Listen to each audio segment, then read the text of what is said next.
إني أعوذ بالرحمن منك إن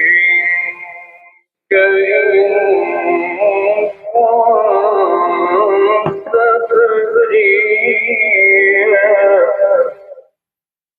بسم الله الرحمن الرحيم. اللهم صل على محمد ve Ali Muhammed ve acil ferəcəhim. Salam əziz izləyicilər, növbəti canlıda hər birinizi xoş gördük. Ümid edirəm ki, qarşıdakı dəqiqələrdə də maraqlı mövzular olacaq, mövzuları müzakirə edəcəyik və bugün də qarşıdakı dəqiqələr hamımız üçün faydalı keçəcək. Bugün 15 May 2026 il və cümə günüdür. Geri gəlmişkən mən cümə günü münasibəti ilə bütün əhl-i beyt dostlarını təbrik edirəm. Allah inşallah tezliklə İmam-ı Zamanın zuhur xəbəri ilə hamımızı sevindirsin və dünya zülmlə, haksızlıqla olduğu kimi İmam Zamanın zuhuru ilə inşallah dünyanı ədalətlə doldursun. Bizi də İmam-ı Zamana Allah layiqli tərəfdarlardan qərar versin. Əzizlər, bugün əlbəttə ki, mən daxili mövzulara da müraciət etməyi niyyətindəyəm. Amma əsasən Trump'ın Çin səfəri ilə bağlı artıq bugün son gündür. Mən xəbərlərə baxdım, hələ qayıdıb-qayıtmamağı ilə bağlı bir məlumat görmədim. Amma bugün deməli son gündür.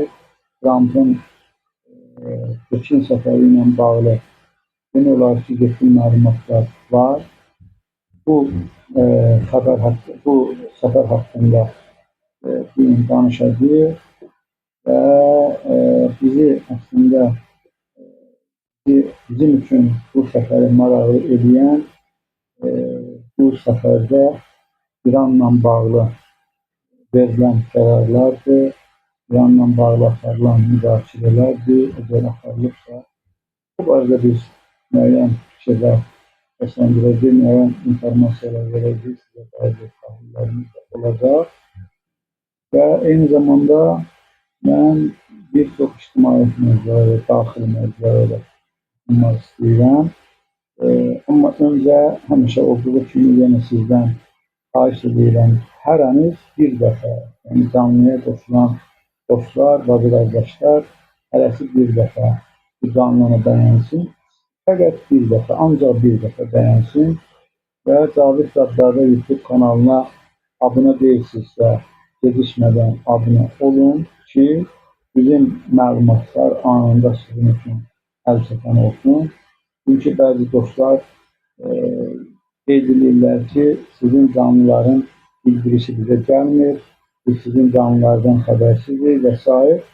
Onlara da dedik, burada da dostlar deyirik ki, əgər istəyirsinizsə bizim canlılar dərhal sizin üçün əl çatan olsun və sizə məlumat gəlsin ki, biz canlıdır və yaxud da biz yeni video qoyanda, video yükləyəndə və yaxud da qısa videolar yükləyəndə sizə məlumat gəlməsi üçün bunun əsas şərtidir ki, siz Cavid Zaddarda YouTube kanalını bəyənməlisiniz.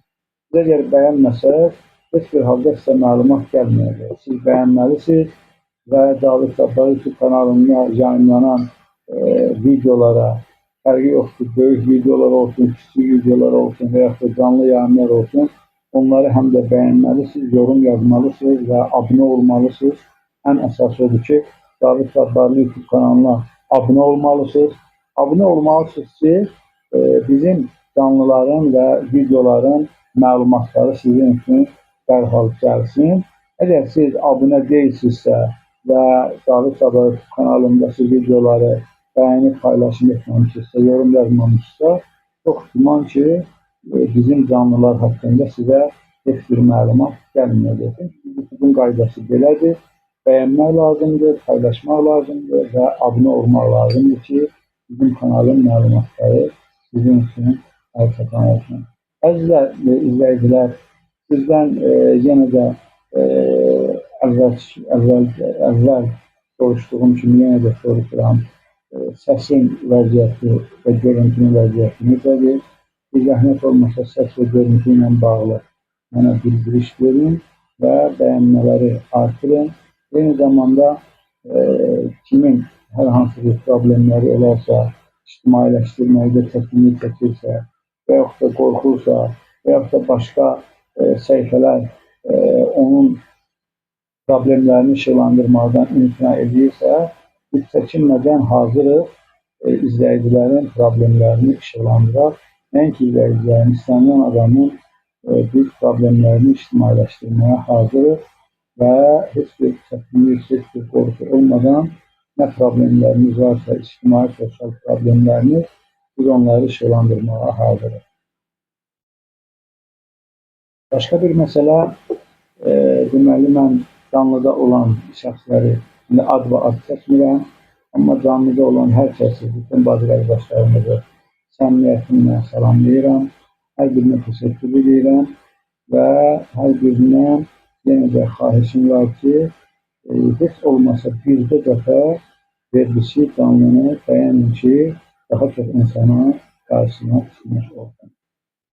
Əziz izləyicilər, bilirsiniz ki, dünyanın artıq 3-cü gündür ki, dünyanın gözü Pekində idi.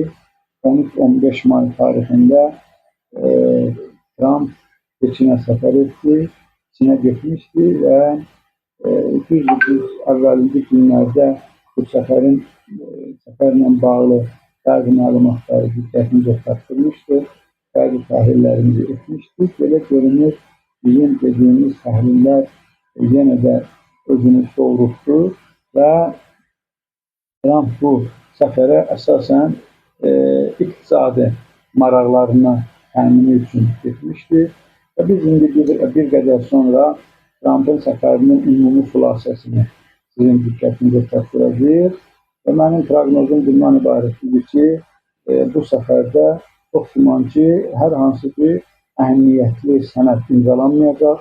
Hər hansı bir müqavilədən və yaxud da hər hansı bir ciddi bir sənəddən sənədin imzalanmasından söhbət edə bilməzdi.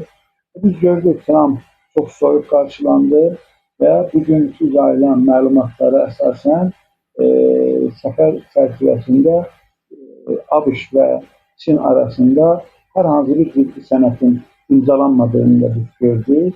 Sadəcə burada bir neçə deməli məsələ haqqında müzakirələr gedir.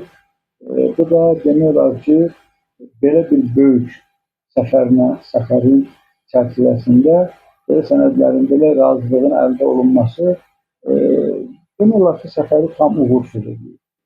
Əvvəla mən bir qeyd edeyim, deməli, əziz izləyicilər, bütün Avropa ölkələri və hətta Amerikanın özündə bəzi ekspertlər çəkinmədən açıq şəkildə etiraf edirlər ki, Trump administrasiyası İranla müharibəni başlaması ilə böyük bir yanlışa yol verdi və Amerika Birləşmiş Ştatlarını deməli, Hörmüz boğazında xüsusən böyük bir bataqlığa sürükləyib ki, indi onu oradan geri çıxarda bilmir, çəkə bilmir. Amma çox təəssüflər olsun ki, Azərbaycan tərəfində həm biz burada medianı nəzərdə tuturuq, həm televiziyaları, xüsusən hakimiyyətə yaxın televiziyaları, YouTube kanallarını və eyni zamanda sosial şəbəkələrini də bildirə əlavə edə bilərik ki, bu sosial şəbəkələri heç bir halda bir ciddi mənbə kimi qəbul eləmirik. Amma hər halda bugün sosial şəbəkələrində demək olar ki, ən çox müzakirə olan mövzuları məhz İran ətrafında baş verən proseslərdir. Biz buna görə də sosial şəbəkələrdə aparılan müzakirələri, o mövzuları, o temaları diqqətdən kənar qoya bilmərik və ona görə də onları da bu məsələlərə əlavə edirik. Demək istədiyim budur ki, sosial şəbəkələrdə, YouTube kanallarında, Azərbaycanın mediasında, televiziyalarında isə biz bunun tam əksini görürdük. İranı məğlub, Amerika Birləşmiş Ştatlarını və Epstein koalisiyasını qalib kimi təqdim edirlər, təqdim olunur. Bu səfərə baxmaq, yəni Trump'ın Çində qarşılanma mərasimini izləmək, vicdanı olan əlbəttə ki, insanlar izləsə, onda aydın olacaq ki, bəli, əslində İran Epstein koalisiyası arasında baş verən müharibədə kim qalib olur? Qalib tərəf kimdir? Və onu da təbii ki, siz özünüz qərar verəcəksiniz, amma mən bir ipucu verim ki, qalib prezident heç vaxt belə qarşılanmır. Dünyanın süper gücü hesab olunan bunların təbiri edən bir ölkənin prezidenti bir nömrəli iqtisadi resurslara sahib olan, yenə bunların təbirincə və bir nömrəli hərbi gücə sahib olan ölkənin başçısı belə qarşılanmır. Yəni gördüklər Çində onun qarşılanma mərasimi, ona olan münasibət, onunla bağlı orada süjetlər, müəyyən video süjetlər göstərildi və buradan belə aydın olur ki, bəli, əslində Çin heç Trump'ı adam yerinə qoymadı. Əzizlər, burada bəzi sənədlərin imzalanması dediyim kimi baş verdi. O qədər də əhəmiyyəti olmayan əslində sənədlərin imzalanması. Biz onu bir ümumi şəkildə xülasə etmişik. Mən bu xülasəni sizə təqdim etməyimizdən əvvəl yenə xahiş edirəm ki, siz bəyənmələri artırın, yorum yazmaqda da çəkinməyin, paylaşımlar edin. David Cabbarlı YouTube kanalına abunə olmamışsınızsa abunə olun ki, bizim bütün kanallarımız, videolarımız daha çox insanın diqqətini çatsın, daha çox insan üçün əlçatan olsun. Beləliklə biz ABŞ-Çin arasında olan görüş və yaxud da biz bunu daha dəqiq desək, Trump'ın Çin səfəri ilə bağlı bu ildə olan bir görüş deyil. Bu cür səfərlər adətən bir neçə ildən bir baş verir. Bu cür səfərlərdə nəinki iki ölkə, yəni Çinlə ABŞ arasında olan problemlərin həlli. Əslində bu cür səfərlərdə, bu cür görüşlərdə dünyanın bir çox problemləri müzakirə edilir və belə görüşlərdə dünyanın bir çox problemləri həll olunur. Amma biz gördük ki, yəni əsasən bugün ən çox diqqət yönələn mövzulardan biri hərbi sahədə Ukrayna, Rusiya arasında gedən savaşdır, İranla ilə Epstein koalisiyası arasında gedən savaş olaraq və bunların heç birini haqqında hər hansı bir ciddi müzakirələr, ciddi qərarlar verilməli. İqtisadi baxımdan da yəni demək olar ki, bugün dünya iqtisadi baxımdan ən çox dünyanın diqqətində olan məsələ Hörmüz məsələsidir. Bu mövzuda bu qədər ciddi müzakirə olunmadı və görünür ki, artıq Çin məğlub tərəflə bu mövzuları müzakirə etmək niyyətində deyil. Ona görə ki, məğlub tərəflə müzakirə etmək vaxt itkisidir. Və mən elə düşünürəm ki, əslində digər bəzi real, ədalətli ekspertlərdən də mən eşitdim ki, əslində bu görüşü həm də o süper güclük ənənəsini və ya da süper güclük möhürünü Peçində təslim edilmə prosesi kimi də bu görüşü qiymətləndirdilər. Və mən hesab edirəm ki, bu görüş əslində daha çox ona bənzəyirdi. Yəni, bir tərəfdən iqtisadi baxımdan əlbəttə ki, dünyada bir nömrə, bəlkə də bir nömrəyə yaxın və ya da bir nömrə olan bir ölkə Çin və hərbi iqtisadi gücünə görə, siyasi təsirinə görə yenə də dünyada hegemonluq eləyən Amerika Birləşmiş Ştatları.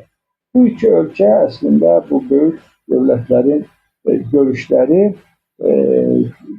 günlərdən, aylarla dünya ictimaiyyətinin diqqətində olmalıydı və orada dünya ictimaiyyətinin çözə bilmədiyi problemlər normalda bu görüşdə müzakirə olunub çözülməlidir. Amma çox bir tərəfdən də elə yaxşı mənada biz dünya ictimaiyyətini narahat edən problemlərin bu görüşdə müzakirəyə belə çıxarılmamasını biz gördük. Və bu da əlbəttə ki, Amerika Birləşmiş Ştatlarının artıq sürətlə güc itirməsinə və bütün imkanları əldən verməsinə işarədir. Bunun başqa bir bunun izahı yoxdur, başqa bir bunun heç bir halda təhlili yoxdur. Əlbəttə, biz bir daha bu görüşdən sonra açıq şəkildə cəsarətlə deyirik ki, bəli, Amerika Birləşmiş Ştatları artıq böyük sürətlə geniş nöqtəsinə yaxınlaşır və Amerika Birləşmiş Ştatları artıq bütün iqtisadi, hərbi, siyasi gücünü bitirmək ərəfəsindədir və elə bir vəziyyətdədir ki, bu əvvəlki gücünün bərpa edilmək üçün heç bir şansı yoxdur. Bir var, gücü itirir, bərpa edə bilər, amma indiki vəziyyətdə Amerika Birləşmiş Ştatları itirdiyi nüfuzu heç bir halda bərpa etmək gücündə deyil. Yeni bir dünya düzeninin yeni bir sistem formalaşır və bu sistemdə Amerika Birləşmiş Ştatları adlı bir dövlət olmayacaq. Kim olacaq, necə olacaq, amma ən bildiyim odur ki, Amerika Birləşmiş Ştatları yeni sistemdə olmayacaq. Eyni zamanda bunu da xüsusi qeyd etmək lazımdır ki, Amerika Birləşmiş Ştatlarının sürətlə güc itirməsi bu bilmənalı olaraq İran İslam Respublikasının böyük zəhməti və İran İslam Respublikasının deməli, verdiyi itçilər, verdiyi şəhidlər, axıtdıqları qanlar, o cür məhrumiyyətlər, onların üzərinə qoyulan sanksiyalar və s. 47 il aparılan bir savaşdır. Bu indinin nəticəsidir. 47 il İslam inqilabı hegemoniya ilə, imperializmin başı ilə dayanmadan mübarizə apardı və biz bugün görürük ki, artıq 47 ilin sonunda görürük ki, İslam inqilabı qələbəyə necə yaxınlaşır, qələbəyə necə təşnədir. Ümid edirik ki, tezliklə İslam inqilabı mütləq qələbəsini qeyd edəcək. Və bunu xüsusi qeyd etmək lazımdır ki, bugün əgər dünya arenasında hegemoniya son qoyulursa ki, belə olacaq, müstəmləkəçilik yekunlaşırsa, artıq yeni dünya düzəni başlayırsa, buna görə bütün dünya İran İslam Respublikasına borcludur, İslam inqilabına borcludur. Və mən əslində illər öncə bəzi deməli statistik məlumatlarda oxuyurdum, görürdüm ki, 2050-ci ildə Avropanın böyük hissəsi müsəlman olacaq, sonra müəyyən bir İslam dininin kütləvi şəkildə yayılması ilə bağlı bəzi proqnozlar eşidirdim. Amma sözün açığı o dövrlərdə mənə biraz qəribə gəlirdi ki, bu necə mümkündür? Bütün dünya İslamın üzərinə düşüb, İslamı boğmağa çalışır və bütün dünya İslamla mübarizə aparır və belə bir məhdud səviyyədə, məhdud şəraitdə necə Avropa böyük əksəriyyəti, hətta 60%-nə qədər müsəlman olacağı ilə bağlı fikirlər səslənirdi. Bu hadisələrdən sonra mənə aydın oldu ki, bəli, 2030-cu, 50-ci ildə heç görməyəcək. Ondan da biraz tez Avropada necə müsəlmanların sayı çoxalacaq. Bu həm təbii yolla, nəsillə olacaq ki, müsəlmanların bura mühacirət etmələri və həm də Avropa xalqlarının boyaqlığı ilə, ayırması ilə. Və biz bugün görürük ki, bizim izzətli, əzəmətli şəhid rəhbərimiz, şəhid imamımızın şəhadətindən sonra Avropada insanların İslama qarşı düşüncəsini də dəyişir. Avropada super güc hesab olunan Amerika Birləşmiş Ştatlarına və işğalçı İsrail rejiminə nifrət necə artır? İnsanlar İslama qarşı, İslama tərəf necə tələsirlər? Bunlar əlbəttə ki, inşallah getdikcə genişlənəcək. Bu Allahın bir proqramıdır. Allahın proqramını heç kim poza bilməz. Əziz izləyicilər, bəyənmələri artırın zəhmət olmasa və mən ABŞ-Çin arasında münasibətlər və yaxud da Trumpın Çin səfəri ilə bağlı bəzi məlumatları, daha doğrusu bəzi nəticələri sizin diqqətinizə çatdırıram. Trumpın Çin səfərində nəticələr nə oldu, bu görüşdən nələr əldə olundu, bunları xülasə edirəm. Birinci məsələ, ABŞ və Çin arasında münasibətlərin daha da gərginləşməsinin qarşısını almaq üçün diyaloq bərpa edilir. Baxın, əzizlər, ABŞ-Çin arasında xüsusən son 10 ildə bir gərilmə mövcud idi. Bunlar əvvəla olduqca bir-birinə qarşı mehriban düşmənlər idilər. Çin hərbi gücə deməli əhəmiyyət vermir, amma yumşaq dillə, yəni iqtisadiyyatla istəyir ki, ABŞ-la ciddi şəkildə mübarizə aparsın və ABŞ-ı rəqib görür. Bu yumşaq dillə baş verən bir prosesdir və müxtəlif bazarlarda, müxtəlif cəbhələrdə bunların maraqları toqquşurdu. Bunlar deməli gərginlik yaşayırdılar. Bu görüşün deməli Trump'ın Çin səfərində əldə edilən nəticələrdən biri bundan ibarət olur ki, bəs Çinlə ABŞ arasında münasibətlərin gərginləşməsinin qarşısını almaq üçün bunlar dialoq bərpa edəcəklər. Bundan sonra bunlar bir məsələni razılaşdırılmış formada həyata keçirdəcəklər. Yəni sadəcə bu o deməkdir ki, bundan sonra dünyanı bunlar ikisi idarə eləmək fikrindədirlər. Sadəcə hansı sahədə kim nəzarət eləyəcək, bu deməli dialoq şəklində həyata keçiriləcək. Əzizlər, bu özü də bir mənalı olaraq ABŞ-ın Çin qarşısında təslimiyyətini göstərir. Baxın, illər bundan əvvəl təqribən biz 10 il müqayisəni götürdük. 10 il bundan əvvəl ABŞ deyirdi ki, mənim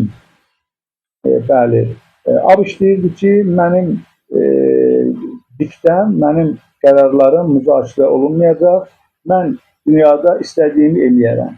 İstədiyim ölkəyə müharibə elan edəcəm, istədiyim ölkəni asacam, istədiyim ölkəni keçəcəm, istədiyim adamdan istədiyim kimi rəftar edəcəm.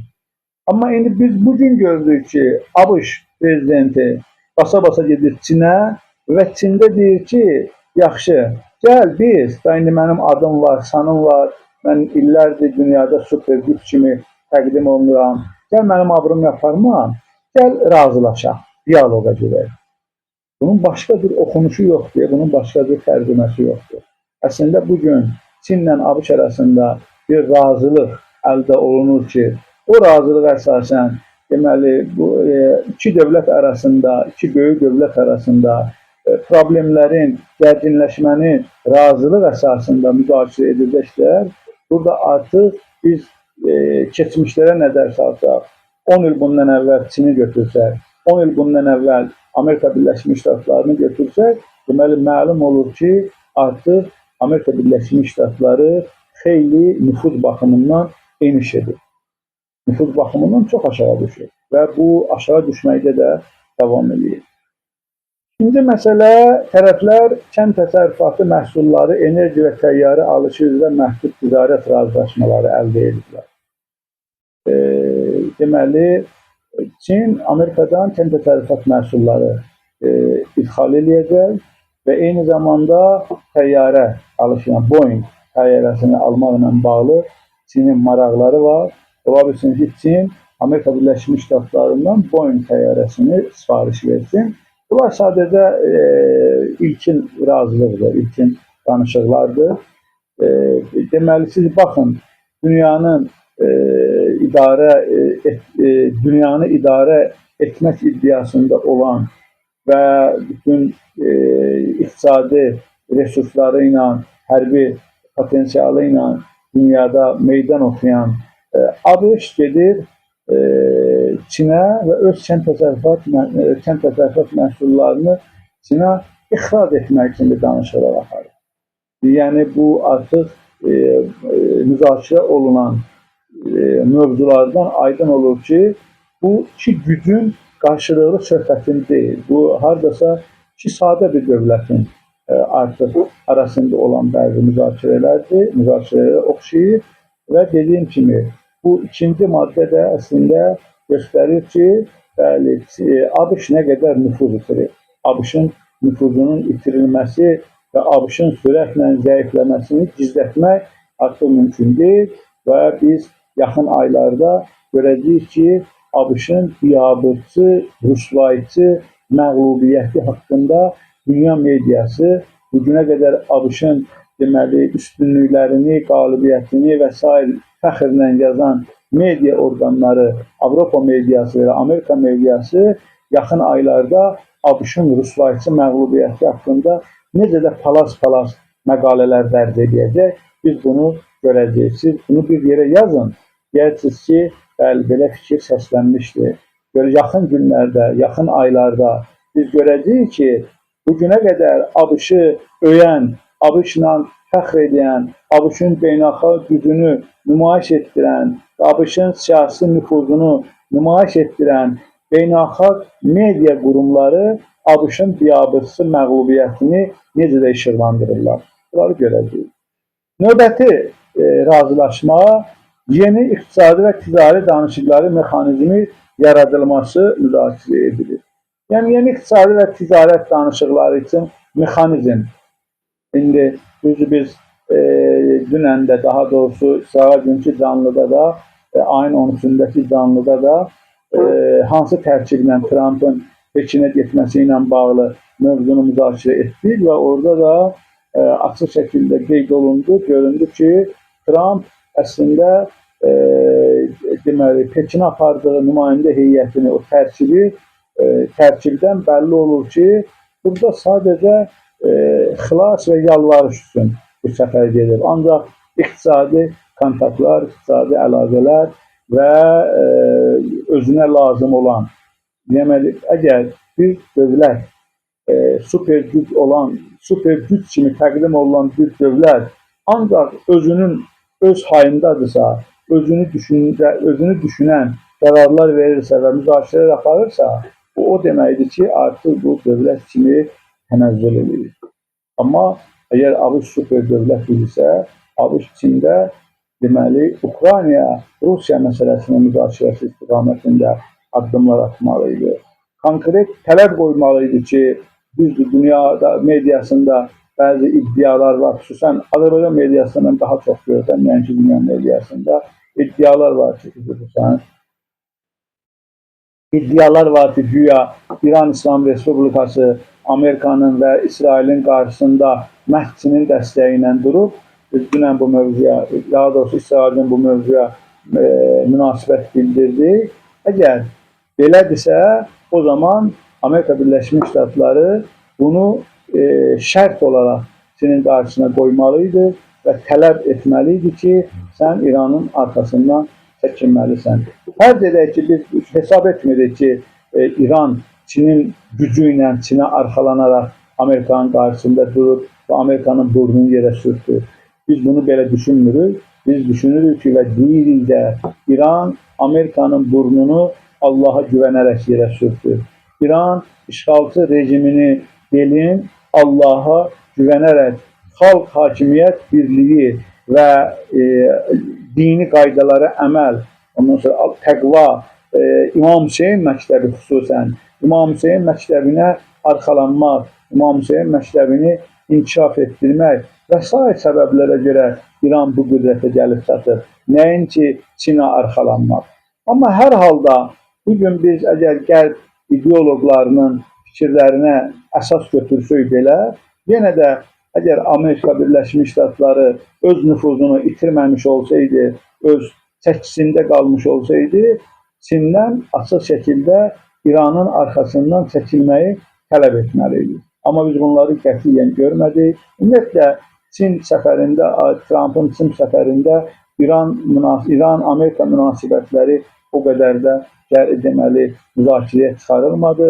Hətta Tayvan deməli, mövzusu belə ki, Çinlə Tayvan mövzusunda deməli, ABŞ-ın bir müdaxiləsi var. O mövzuya da o qədər toxunulmadı və mən düşünürəm ki, bu səfərdən sonra ki, Tayvanda müəyyən miqdarda silah satacaqdı Amerika Birləşmiş Ştatları, mən düşünürəm ki, bu səfərdən sonra o silah satışı ilə bağlı müqaviləni çox güman ki, imzalamayacaq. Çünki Trumpın deməli, Çin səfərində səfəri o qədər də uğurlu olmadı və bu bir məğlubiyyətinin növbəti dəfə Amerika Birləşmiş Ştatlarına bir yaşantısı idi. Sonraki mərhələdə dediyim kimi, burada Tayvan məsələsi, texnologiya məhdudiyyətləri, süni intellekt tipləri və tariflər üzrə ciddi irəliləyiş mövzusunda bir müzakirələr aparılmadı. Çin lideri Tayvan mövzusunda sərt xəbərdarlıq etdi və onun ABŞ-Çin münasibətlərində ən həssas məsələ olduğunu bildirib. Bu da bir maraqlı məsələdir. Çünki Tayvan məsələsində ABŞ-ın müəyyən müdaxiləsi var idi. Artıq Çin deməli ABŞ-ın sürətlə nüfuz itirməsindən istifadə edir. Bu mövzuda da Tayvan məsələsində dəstək göstərməsində ABŞ-ı deməli tələb qoyur və onun geri çəkilməsini istəyir ki, mən ümid edirəm ki, Tayvan ABŞ arasında imzalanacaq silah müqavilələri çox güman ki, imzalanmayacaq. Bu mənim proqnozumdur.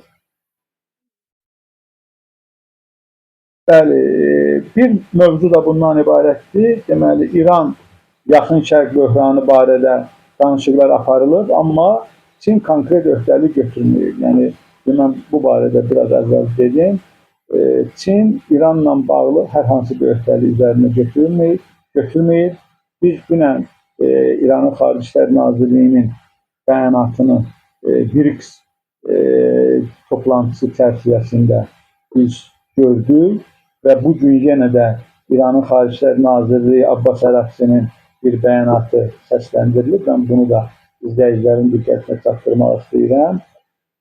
Deməli, Tehran Vaşinqtondan Tramp administrasiyasının yaxın şərqdəki müharibəyə son qoymaq üçün danışıqları davam etdirmək niyyətində olduğunu göstərən mesajlar alıb.